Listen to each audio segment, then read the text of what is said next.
I'm Jamie Adams, and I've been demanding tribute like the greedy dragon I am. I'm Ian McAllister, and I've been trying to undo the circle. And I'm Sam Maggs, and I've been laying railroads in France. And this is Brainwaves, bringing you the best in board game and tabletop gaming news. These are the headlines for the week of the 18th of February 2019. Feel the aftershocks of a cancelled Kickstarter. They're in the money, but not as much as they could have been at Cmon. And journey to the Outer Rim, with who else but Fantasy Flight Games. All this and more on Brainwaves. Our first piece of news this week is about a cancelled Kickstarter from Stronghold Games. They had a game called Aftershock up on Kickstarter from Alan Moon of Ticket to Ride fame. And they have recently cancelled that. It had just reached 18,700 of the £15,444 asked.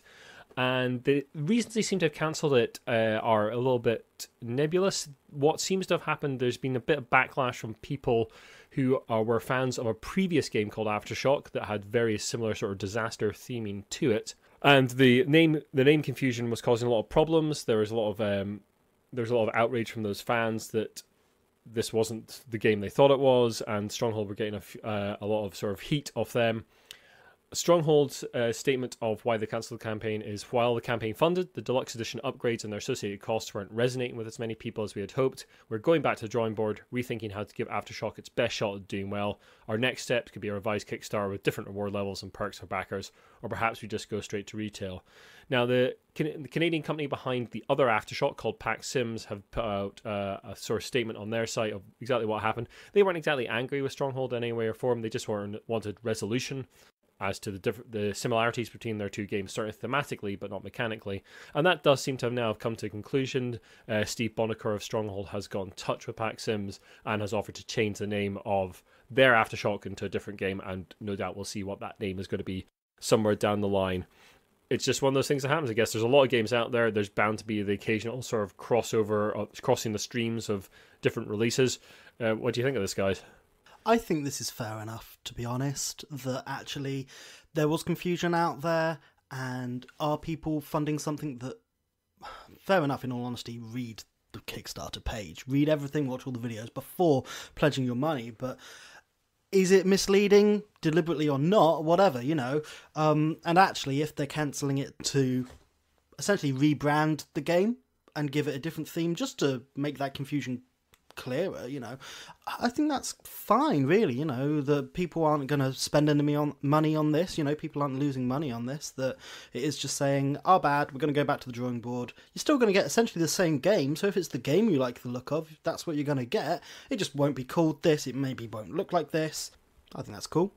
I think the theme's going to remain the same, but the name is going to change. There was a little bit of weirdness, like initially Stronghold, when Pack Sims were responding to questions on Twitter about the confusion. There's a bit of weirdness where Stronghold at one point blocked them from replying to their Twitter feed and that kind of thing. That all seems to have been resolved, and Pack Sims have been very forthright about basically saying we weren't really angry at any point, we just wanted clarification and this to be resolved. And not everything seems to be okay now. So hopefully we'll see both games gain a little bit of press out of this and being played by people down the line.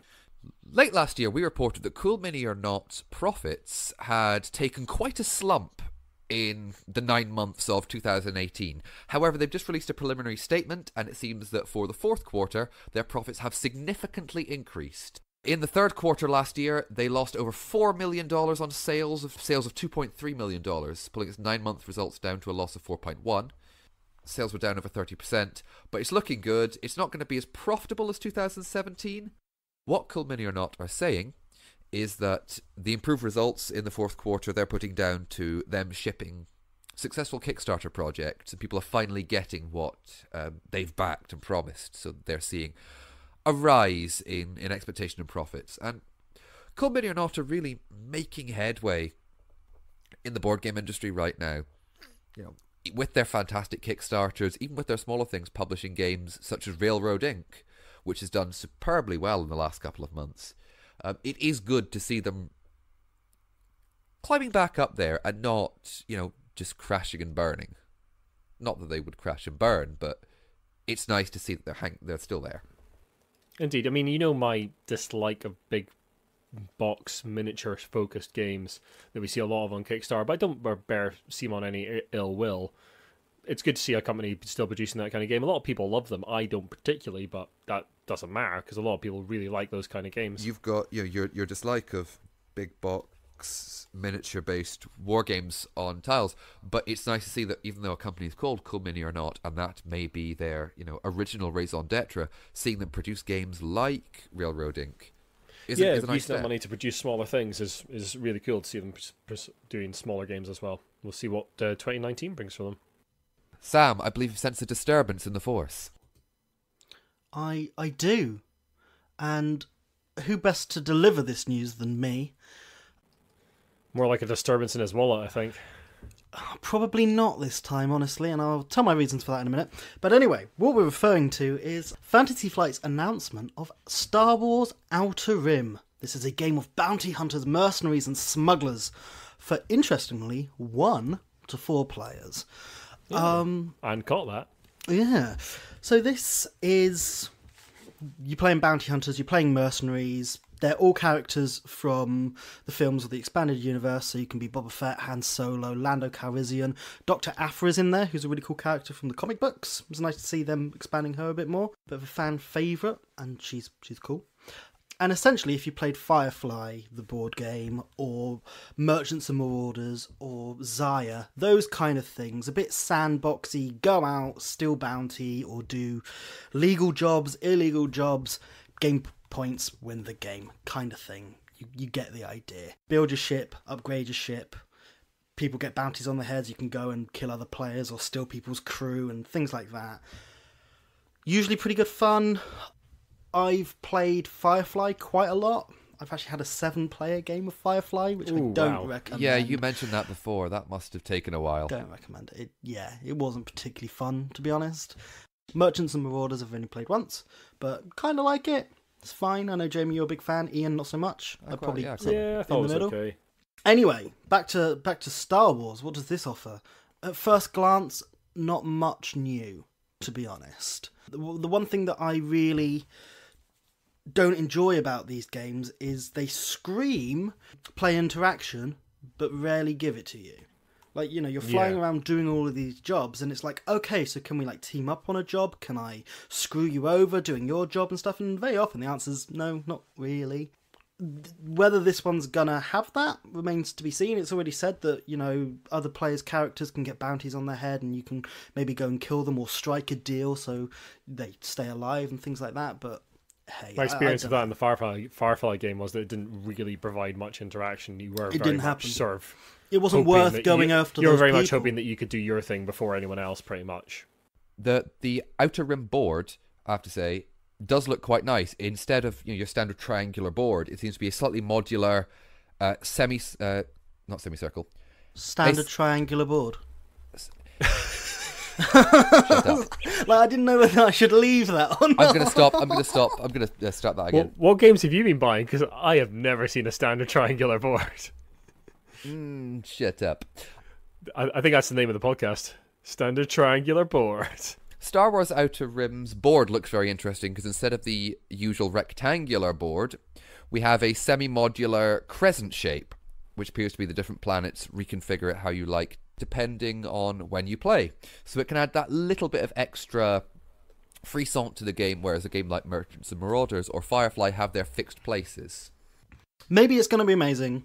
Who knows?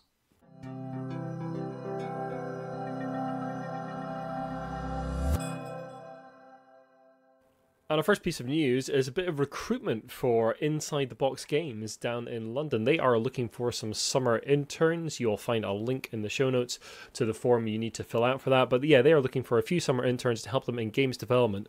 This would be a really good step on the ladder if you're in that area and looking to get into sort of tabletop games development. Go and check it out. We'll put links in the show notes and you can go and apply. I don't know about you, gents, but I have never played Talisman. Nope, can't say I have. Oh, wow, what a great this is going to help. Cast to be doing this. This is going to be fantastic, isn't it?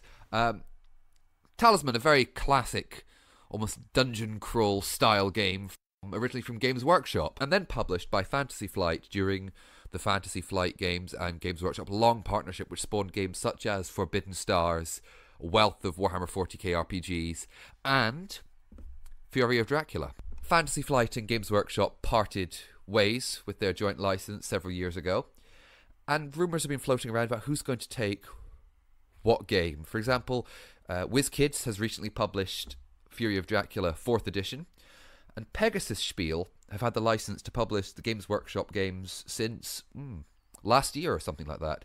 But now USAopoly is in partnership with Games Workshop, and they are going to publish new copies of Talisman.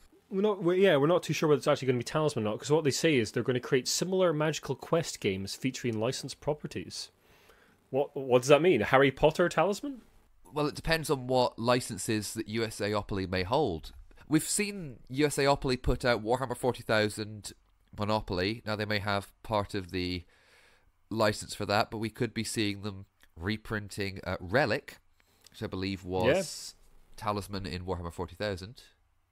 I'm going to have to look that up now.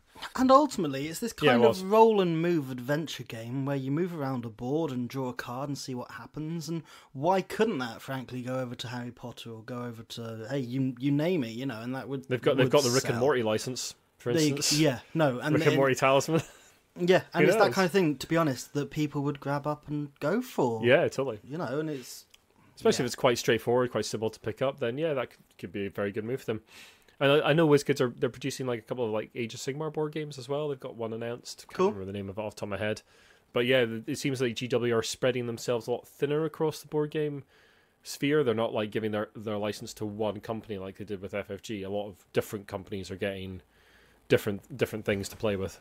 Okay, that's interesting. It's an approach they've done previously in video games. Previously, it was held by a very few number of companies, and then maybe it was THQ held it for a while when they were doing the Dawn of War games, and now they've done a much more scattergun approach. We've got companies here. One company producing Blood Bowl, the other company is about to produce the Necromunda game. We've got Man of War. We've got various Tyndalus. iOS apps. Yeah, we've got Tyndalus Interactive doing Battlefleet Gothic Armada. Everyone should check the Warhammer Quest app's really good, by the way. You should check that out. I really enjoyed that. And it's it's actually yielding very good fruit. It's different studios with different parts of it giving really interesting different takes on it. So if it worked for video games, there's no reason why it shouldn't work for board games.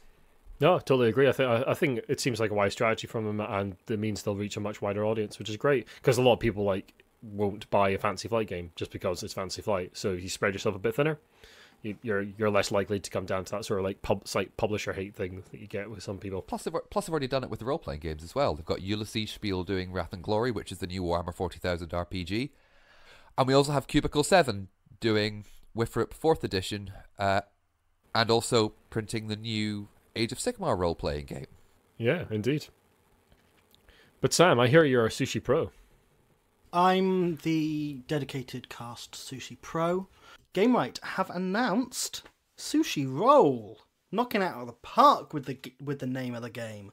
This is a dice rolling version of Sushi Go. Instead of being a drafting game, Sushi Go, if you don't know it, just a deck of cards with sushi on it. It's set collection, you get a hand of cards, you choose one of those sushis, you move it on to the next player, you get their hand, you choose another one. You're looking for sets to get more points. It's good fun. The game lasts about 15 minutes, really good time. Now it's going to be a dice rolling game. We haven't got much, if any, news, to be honest, any more details to give you. Yeah, you roll a load of dice, you pick one up, and you pass the rest of the dice on. Very similar to the card game. How different it's going to be, we don't really know. Pretty much the entire description of the game is it's Sushi Go, but with dice. But we'll see. I'm sure it's going to be a low-cost game. 2 to 5 players, it says. 20 minutes. If indeed it is just going to probably be a bunch of dice, it can't be much money. Yeah, look out for that. Sam, I sense another disturbance in the Force. There's more disturbance in the Force. So much disturbance. And that disturbance is the prequels. A whole bunch of X-Wings been announced. Wave 4 for 2nd edition, that is. And now, obviously, we have 18 factions in the game, so everything needs new ships. I think you might be over-egging that slightly, Sam, I suspect. Only slightly, though. We've got 1, 2, 3, 4, 5, 6, 7 factions in X-Wing now.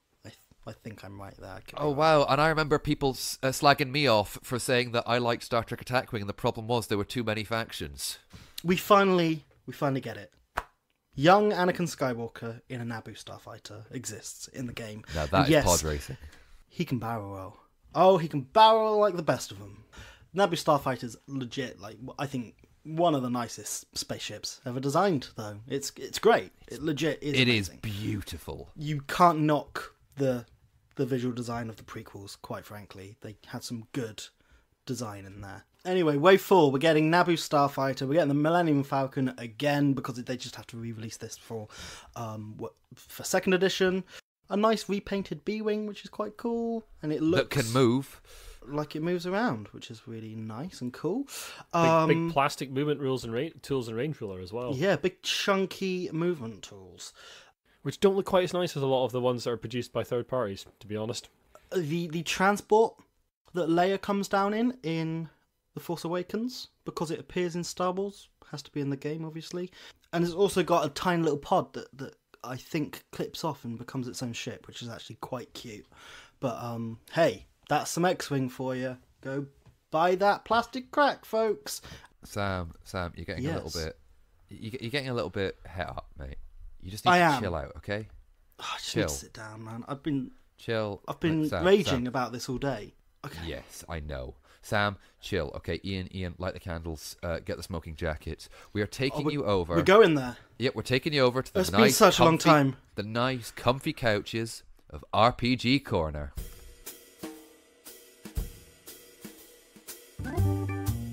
What's in this corner? Looks like RPG corner.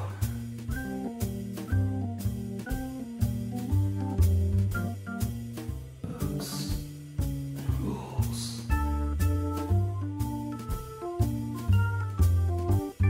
All the latest RPG news. RPG corner. So Sam, are you feeling better now? You've got a nice comfy chair to sit in, a nice hot cocoa. It's good. I've calmed down. Smoking jacket on. Would you like to maybe peruse tonight's entertainment on the television? Sure. Oh, I've just noticed. Got a nice big TV now. Oh. If you notice over the corner, I've installed a nice big flat screen over there, and that's because there is a new D&D series coming out. Cool. Yes, Relics and Rarities is coming out from Geek and Sundry, and this is a star-studded D&D cast led by Deborah Ann Wall from Daredevil. It's going to have a regular cast of sort of D&D streamer names. I don't personally recognize myself, but a lot of sort of regular streamer names in there. But its main shtick is that it's going to have celebrity guests in there as well. And that includes Charlie Cox, who played Daredevil himself, Kevin Smith, Matthew Lilliard, Jana Kavinker, Simone Missick, and Sam Richardson. Like a lot of sort of big sort of American television names coming into the show and playing D&D, which is just completely mind-blowing. RPGs being streamed is... very hot topic right now, and it's so hot right now. It's so hot right now. It's it still boiling. blows my mind that people want to watch people play D&D or Vampire or Call of Cthulhu, and that they're getting like tens of thousands of people filling auditoriums to watch people play D&D live. Totally cool, totally amazing. Why not? You're watching people tell a story in the same way that you might see in but it's quite play. But it's again, so different. I mean, like yes, it's very different. 5-10 years ago, we'd never ever have thought D&D would get this kind of acclaim or publicity, and just absolutely amazing. We got some stuff in the post as well, guys. Would you like to here one each? Wait a minute, we have posts. Open those up. Yeah. Why wouldn't we? Quite big boxes. Yeah, they're not bad actually. Yeah, can I open mine first? Yeah, you open yours first. Cool. Don't look at it too hard. Cthulhu. Nice. I've been meaning to get back into some Cthulhu stuff. Yeah, I've been wanting to sort of get into Cthulhu for a while, and now there is a new shiny Call of Cthulhu starter set out now. And the thing that I like most about the starter set is that it includes a solo adventure to help you get familiar with the game. Call of Cthulhu over the years has released a variety of solo adventures, which I've always thought is a slightly strange thing for an RPG to do. But in this case, I think it would be a really good idea, because what it does is it also teaches you the game mechanics, and sort of, if you're going to be the keeper, the GM of Call of Cthulhu, then it also sort of shows you how to put together a scenario as you play through this, which is really cool. There's also 3 starter adventures in there, a bunch of full color player handouts, nice little pack of dice as well. I mean, we've all got loads of dice, but it's always nice to have a few more. And if you're interested in listening to what Mike Mason, who is the Call of Cthulhu lead at Chaosium, had to say about that, you can listen to myself and Gaz from the Smart Party interviewing him on their latest podcast. So, Jamie, your package, that is the Warhammer Fantasy Roleplay 4th Edition Starter Set. Oh. It is out very soon, not out quite yet, so we've got a little preview there. And there's a PDF out now that you can get on Drive-Thru RPG. And it again has sort of starter adventures in there, a good sort of series of 2 or 3 adventures to get you into the game. It's going to have like full color handouts. It looks really cool. It might be what I pick up to get into fourth edition Warhammer Fantasy Roleplay. It's been getting a lot of good noise, and it's nice to see companies releasing more starter sets like this, so you don't have to buy like £40-50 worth of books right off the bat. You can buy something like this, which I think it's going to retail for around about the sort of £25 mark, the box set. I wondered why this package was spiky. Yeah, it is a little bit, and watch out for the squigs. Well, last little bit of RPG news, guys. We don't have anything through the post for this, but there is a new company in town from Johnny Hodgson. Johnny is was a long-time member of Cubicle 7, was their art director for Cubicle 7, and did some of the work on Warhammer Fantasy Roleplay 4th Edition. He has left Cubicle 7 in the about sort of third quarter of last year, and has launched his own game company called Handiwork Games. So Johnny and his son Rory are behind the Forest Dragon, which myself and Jamie have played and quite like. Yes. They are releasing a new game called Forest Dragon Bang and Twang very soon. That's been on Kickstarter recently, and that is currently going through production. And Handiwork Games will also be producing a bunch of material for 5th edition Dungeons and Dragons. This includes a take on Beowulf for that system. A game called, I'm going to get this name horrendously wrong, and I apologize in advance, Johnny. Hellenistica. I think that's how you pronounce it. Hellenistica. Hellenistica. Well, and that's being produced with Kenneth Hite, so that's an adventure across the good parts of the Hellenistic Age, is the way they put it. And they're also doing a Scarred Lands creature collection for 5th edition with Onyx Publishing. So Johnny looks like he's going to be very busy over the year, and no doubt he'll be announcing more. Best of luck to you, Johnny. Guys, Sam, I'm just looking on the bookshelf. Like, we've got today's cast fresh off the press here. as it's being made. Yeah, it's like 6 pages here. There's like a 10-page copy right next to it. What's that doing there? That's the extended cast, Sam. That's only for our patrons. And you too can join that exclusive patron club by giving us only $1 a month. For only $1 a month, you will get access to a lovely, fabulous extended cast. And if you'd like to go a little further than that, if you'd like to hear more of Sam, Jamie, and I entertaining you with our silky tones, then you can give us $2 a month and join the small number of people that listen to Idle Thoughts every month. And that is us talking about the games that we have played, what we've liked, what we haven't, and what we're planning to play in the future. You can check out our Patreon now. Nice.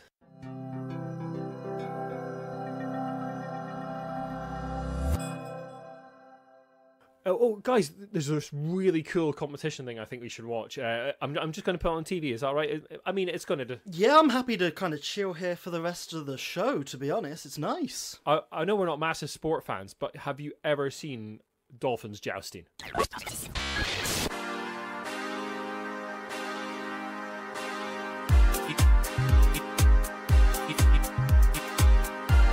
It's the moment you've all been waiting for, everyone. Yes, it's the 2019 champion of the world.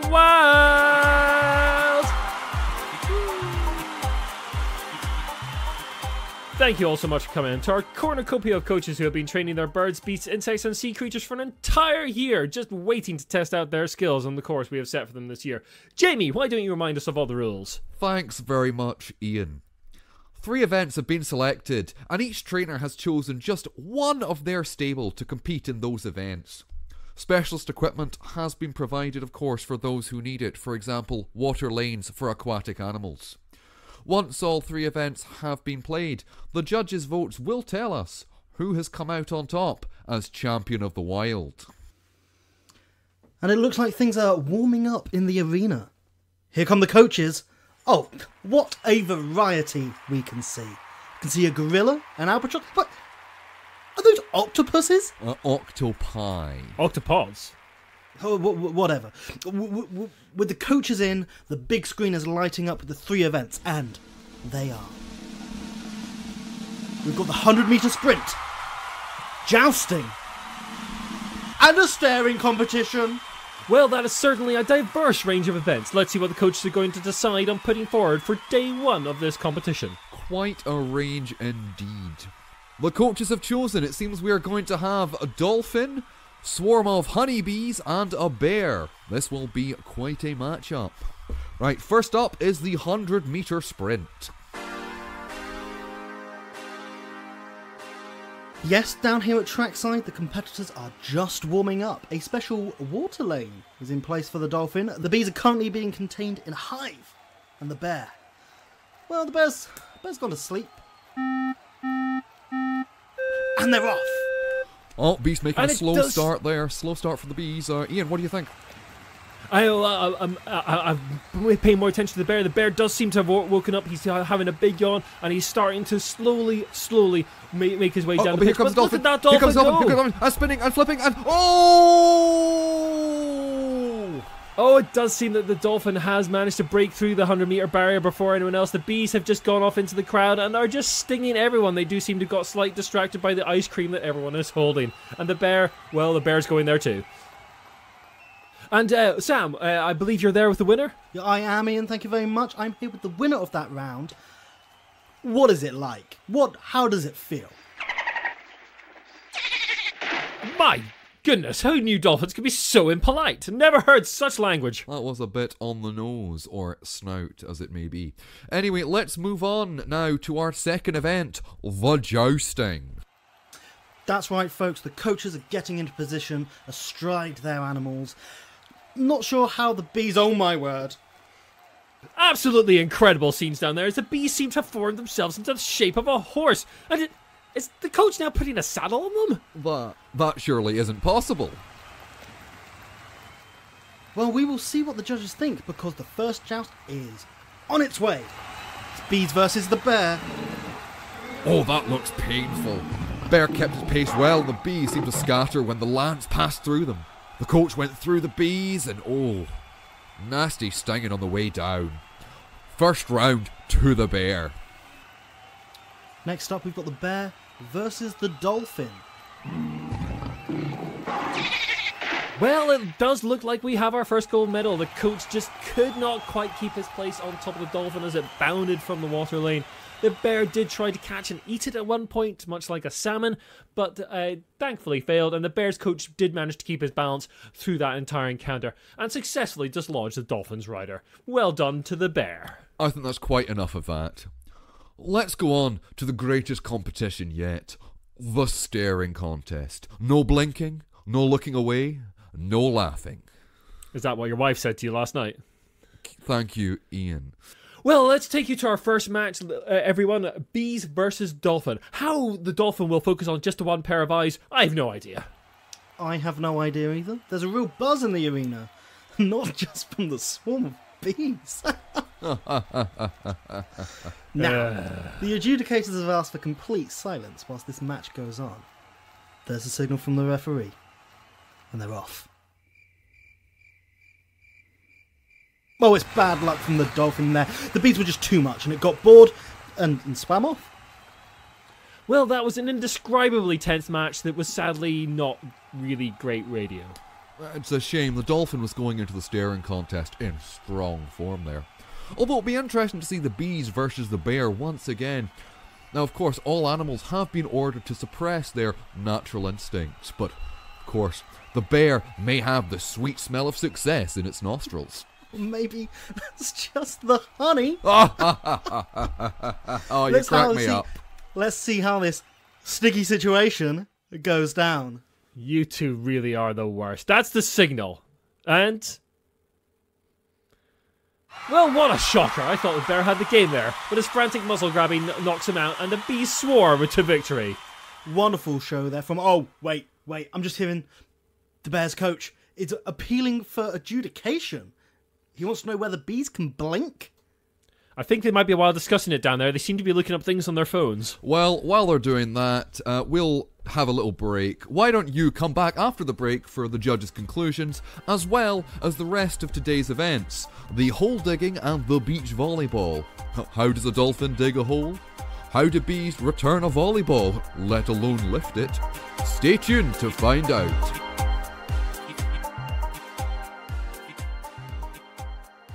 Well, what did you think to that, guys? That slightly defied description. That's what I thought nuts. as well, but it was very enjoyable, I thought. Yeah. I'd keep an eye on that and watch more of it. There's more of that coming. There's more of that coming out later this year, or so I've heard. Yeah, I've Anyway, we need to get out of these chairs. We've stayed in RPG Corner for way too long, like so much more than we've ever But the stayed interns here have just before. poured me a bourbon. Come on. You have interns? No, we've got more news to do. We need to go back to the studio. Yeah, we've got to finish this thing off.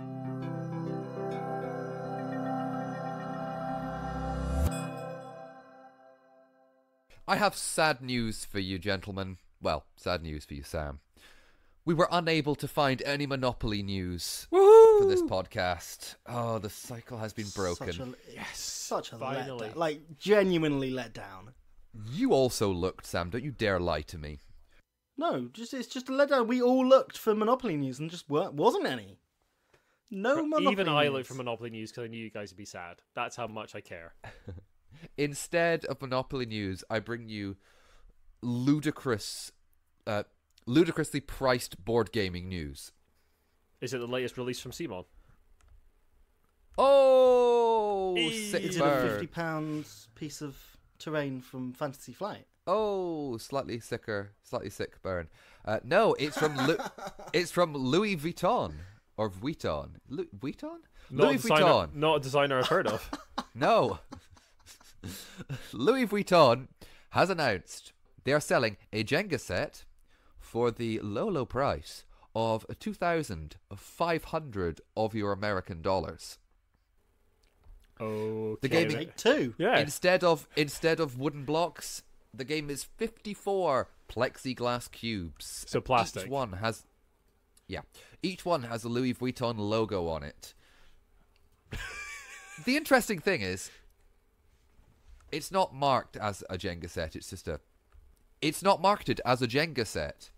So theoretically, Louis Vuitton is selling a $2,500 knockoff Jenga made of plastic. It's genius marketing, though, because they will sell a bunch. They Of course will. they will. Hey, Louis Vuitton, sponsor the show. Send us all a Jenga set. It's only made of plastic. Come on. Plexiglass, please. Anyway, I think that's enough of very expensive things. And talking about our lovely patrons, we'd like to just give a little shout out to our first executive producers, the Lucky Sparrow Gaming Cafe in Glasgow.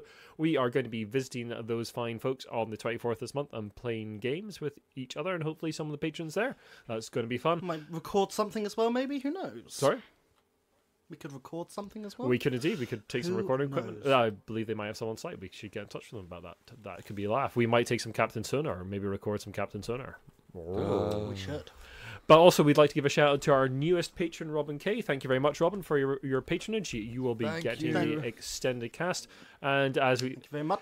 and as we said earlier in the cast, you can get access to the extended cast for $1 a month, and to our Idle Thoughts podcast for $2 a month. We are just $1 off our first stretch goal. So if anybody feels like throwing us $1 a month, that would be very much appreciated.